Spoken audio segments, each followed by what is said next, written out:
그리고 아마존 파머시라고 있는데요. 이것은 아마존이 이런 헬스케어 이쪽 산업에 역시나 발을 디디고 있습니다. 그래서 필팩이라는 일종의 이런 온라인 약국 이런 회사를 인수를 했습니다. 그래서 이것은 여기에 보시 시간이 적혀 있죠. 먼데이 오전 8시, 오후 1시, 저녁 6시, 아침, 점심, 저녁 약입니다. 약. 그래서 이제 특히 코로나 때 우리 코로나 약도 이제 직접 이렇게 그 밖에 나가서 받기가 어려운 분들은 그때 한시적으로 배송을 해줬죠. 그래서 한시적으로 이렇게 배송받을 수 있는 그 처방할 수 있는 약들이 있습니다. 그것을 이제 배송해 줄 수 있는 회사거든요. 그래서 이것을 어차피 아마존은 물류 배송에 특화되어 있기 때문에 아마존이 의약품 배송도 우리 하겠다라고 해서 필팩을 인수해서 의약품 배송 산업을 이제 하는 겁니다. 그래서 물론 이제 모든 약품을 할 수는 없고요. 여기에 당연히 이제 한정되어 있겠죠. 근데 이제 이것은 이제 의료 쪽으로 넘어가야 되기 때문에 일단 디테일한 내용은 패스하고 어쨌든 이쪽 분야를 의료 쪽 아마존 파머시라고 해야죠. 의료 쪽으로 이제 파고 들어가고 있고요. 그리고 이것은 원 메디컬이라는 일종의 기업형 병원 지점 중 하나라고 생각하시면 됩니다. 지점 중 하나고요. 이 회사는 도시의 가상 진료, 이제 원격 의료 있죠. 그거랑 그 다음에 오프라인 클리닉을 결합한 고급 의료 서비스를 하는 회사입니다.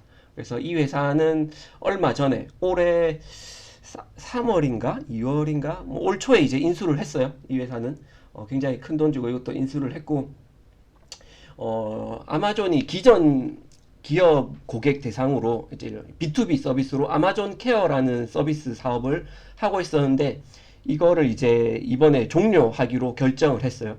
왜냐면은 이 아마존 파머시 사업을 이제 안 하겠어 라는 것보다는 이거를 이제 올 초에 이제 인수한 사실을 비춰볼 때 이제 B2B 사업이었기 때문에 그동안에는 기업들 우리 아마존과 계약한 기업들의 우리 뭐죠? 그 1년에 한 번씩 그 의료 검진 받잖아요. 그런 것처럼 그렇게 이제 기업 대 기업으로 아마존에 가입한 사람들에서 아마존 케어 서비스를 했는데 그것을 종료하고 이제는 B2C 시장까지 이제 키우겠다라는 것을 이제 그렇게 예측해 볼 수 있을 것 같습니다. 그래서 B2B뿐만 아니라 이제 B2C까지 넘어가기 위해서 이런 의료 서비스를 이제 유료 멤버십으로 이제 돌리지 않을까 살펴보고 있고요. 그래서 이런 온라인 의료와 함께 오프라인 의료까지 해 나갈 것으로 살펴보고 있습니다. 그 다음에 이제 죽스라는 회사인데요. 이것 또한 아마존이 인수를 했습니다. 이 죽스라는 회사는 어떤 회사냐면은 제3자 물류라고 했죠. 그 제3자 판매자가 상품 등록해서 판매하는 거. 그 부분에 있어서 의존도를 좀 낮추기 위한 부분이 있고요. 그 다음에 물류 관련해서 연구 비용이라든지 그 다음에 물류 비용을 이걸 통해 가지고 연간 200억 달러 정도 절감할 수 있지 않을까. 네, 그렇게 생각을 하고 있고요. 그리고 이 회사를 인수함으로 인해 가지고 자율주행 택시도 할 수 있지 않을까 그렇게 예상을 하고 있습니다. 그리고 이걸 통해 가지고 음식 배송도 할 수 있고 그 다음에 이 유료 멤버십 있다고 했죠. 그 유료 멤버십 관련한 그 회원들을 락인 효과로 계속해서 아마존을 사용할 수 있도록 묶어두는 전략에 있어서도 더 많은 그런 그걸 이제 메리트를 줄 수 있을 거라고 생각을 해서 죽수를 인수를 했습니다. 그래서 죽수는 이렇게 생긴 자율주행 자동차 전문 회사입니다.